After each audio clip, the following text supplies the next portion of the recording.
Yukio chapter 162. Before we start, I just want to apologize for not getting this chapter recap out as soon as possible, but I couldn't find the chapters. I had issues just getting what I needed to make the base video, on top of the fact that there have been other things that have been happening in my life, an environment that have changed I had to adjust to, which is why I couldn't get this out when I would have preferred to. So I apologize, but better late than never, so let's start. This chapter brings to light the origin of Jinbei's switcheroo and Juzo's drive to get stronger, which needed more time to develop in my opinion, as it felt rushed and out of nowhere. Juzo in this chapter is conflicted because he talks about how strong he is, but when he thinks he killed Jinbei, he proceeds to say how could someone as weak as him beat Jinbei. Now this could just be a personal issue which feels sudden because of how he compares himself to Jinbei,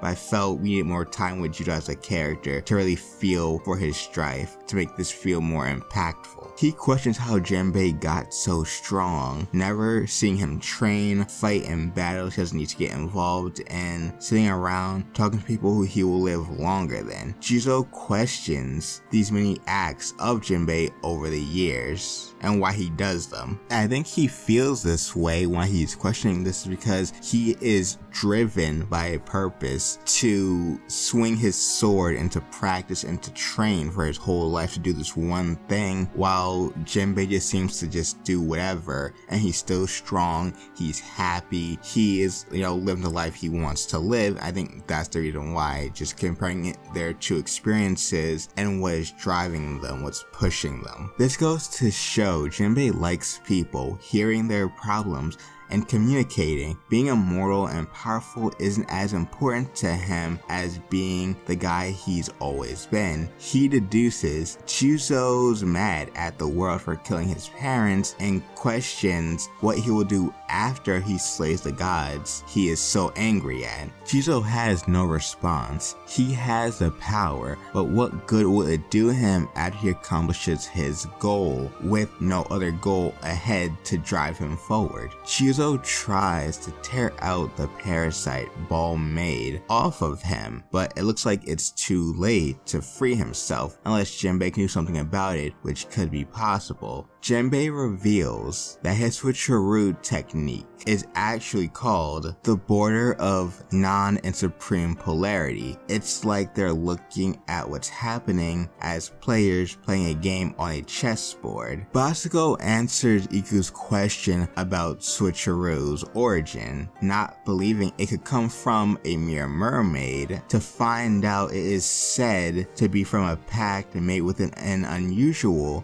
sea demon in the South Sea during Jinbei's time in World War II. In conclusion, Jinbei has just been consoling Juzo to figure out what's pushing him to this point. I think we needed more time with these characters to really understand them, then allow everything to set in. Yes, the fight is nice, but the development of the characters is sudden and lacking. The key is making consumers feel for the characters now to build up overall investment going into their backstory. Juzo needed more time to get invested into before going to his origins within this chapter. I believe this chapter had good ideas, but not enough build up to reach its full potential.